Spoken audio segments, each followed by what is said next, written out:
Heyo everyone, my name is Plasmawasp and I'm a female gamer who likes to play all kinds of games. I'm also a variety streamer on Twitch. And of course I love to create videos for YouTube. This video is a review. One of those where I pick an amazing game from my library, a game which I just finished and which is in my opinion not getting as much attention as it should be getting. So today here I stand trying to convince you to play Vampire the Masquerade Bloodlines. Vampire the Masquerade Bloodlines is an RPG game from 2004, developed by Troika Games. It takes place in Los Angeles in USA and it's about vampires trying to hide and protect their true identity in the human world. You do that by following the rules of the Masquerade. Every use of a supernatural ability or a vampire-like behavior nearby humans outside of combat zones will violate the Masquerade, and if you violate it too many times, the game will end. The universe is detailed and filled with a lore based on the role-playing board game set in the White Wolf's World of Darkness. It all goes back to the year 1991, so some of you probably heard about the Vampire Masquerade before. You can play the game as one of 7 vampire characters, female or male representative of one of the 7 clans.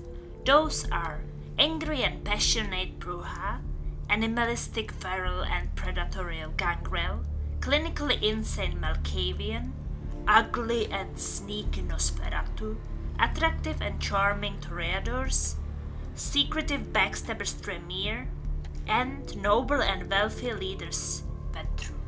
The story can be a bit different depending on the character you choose to play and on your decisions you make.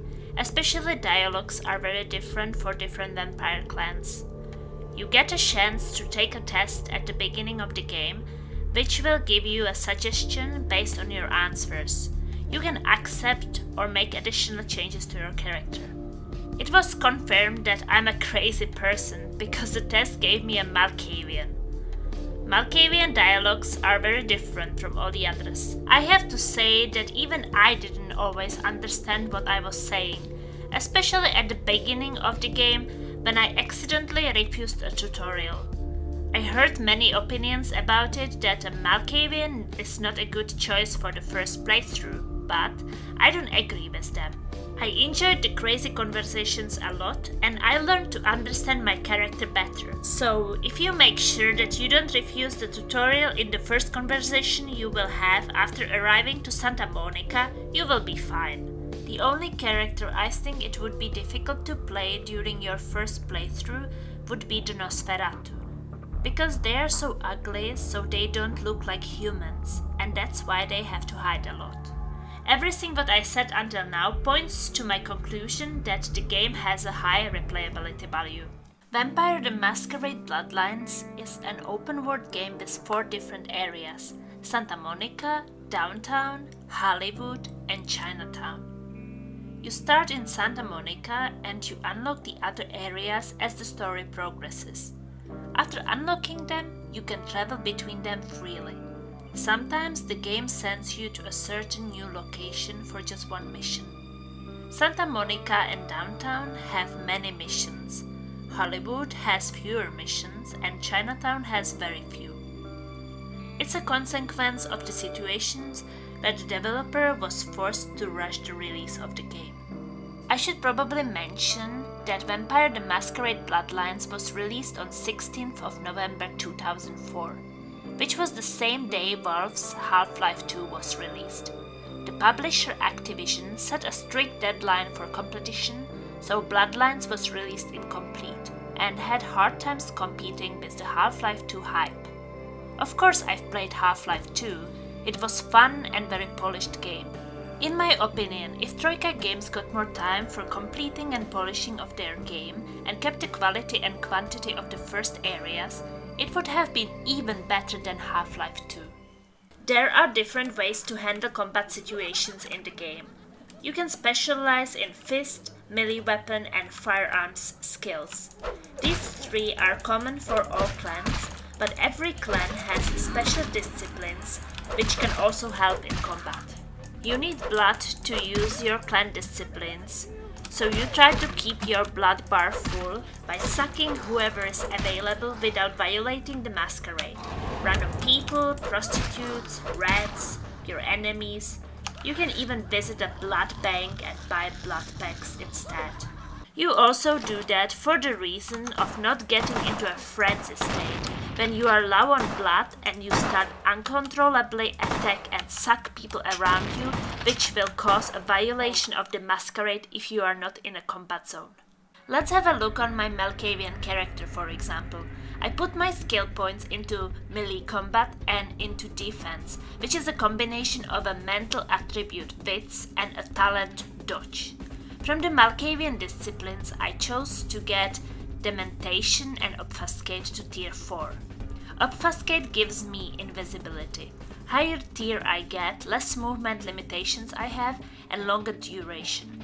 Plus, any melee attack which breaks the invisibility has a damage bonus. Each tier of the Dementation discipline has a different powerful mind control ability. I could make my enemies uncontrollably laugh, have hallucinations, suicidal behavior. I could even make them attack each other. In my opinion, the combination of melee attacks and invisibility was very strong. It also allowed me to get stealth executions and an easy way to feed on my enemies. I feel quite lucky that I chose to specialize in melee combat and didn't put any points in the firearms. Using firearms only seems to be very strong if you have enough ammunition. But for example, during longer missions, if you run out of ammo, you will become very weak. Your melee damage is too low in that situation. I always had enough money because I didn't need to buy ammo before my missions. This situation wasn't handled very well in the game, so I wouldn't recommend putting points into firearms only. Now let's talk about feats in the game. On the right side you can see the list of them. Most of them are a combination of abilities and attributes. If you hover over each of them, you will see which ones exactly. We already talked about combat a lot, so let's start with the covered feats. Lockpicking, the combination of security and dexterity. All locks are set to level 1 to 10. I didn't specialize in that at all and still could open locked doors up to level 5 with the help of blood buff, which increases your dexterity. Now I realize that I forgot to mention blood buff discipline, which is common discipline for all vampire clans. It gives boost to physical abilities, so it's used for picking locks and melee fighting. Another covered feat is sneaking. As a Malkavian, I didn't really have any use for that because I could be completely invisible. But I specialized in hacking. Hacking is a combination of the computer knowledge and mental attribute Wits. Now, you maybe remember that Wits was mentioned here before. It increases your defense. So by putting points into Wits, I basically leveled up 2 things at the same time. Of course, you can get through the game without using hacking even once. But I personally enjoy reading emails of others and learning more about characters I wouldn't know otherwise. Research feat is good if you want to read skill books. They can give you extra points in your abilities. Research is a combination of scholarship and intelligence. Scholarships also increases your mental feat persuasion. So again, as it was with Wits before, if I put points into scholarship, I level up 2 things at the same time. That is enough about feats, I would say. We could talk about it for hours. All I wanted to show you was a smart way how to build your character by finding the common attributes or abilities for your feats. The voice acting and the humor of the game is absolutely amazing. Just listen to it and also notice how it made me laugh.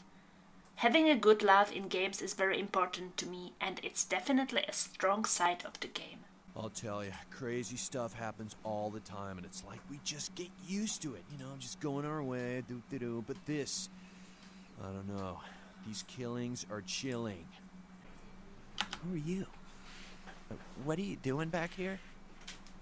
There is an answer to the question, but it's not in my brain.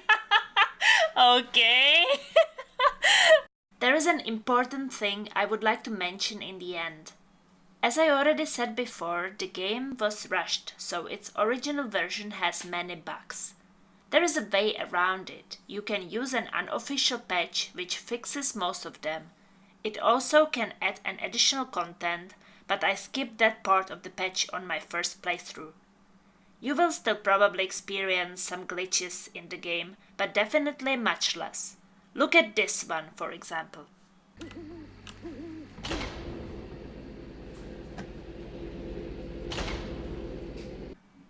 Humanity is a moral code that allows kindred to retain their mortal sensibilities. Wow. But why would 9 want to find me? Unless the Anarchs sent me to some trap. Because they really don't like me. I don't know. Come on, go out. I think I'm stuck here. Can't move. Oh no, I'm stuck here. Okay, I will try to sit down. Hoping that I will not get stuck when sitting down.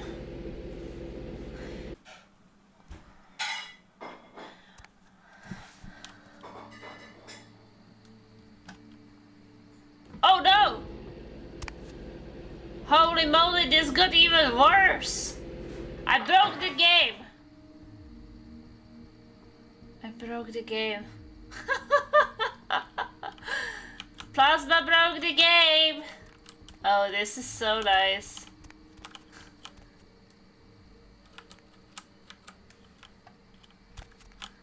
Look, we can watch the city now.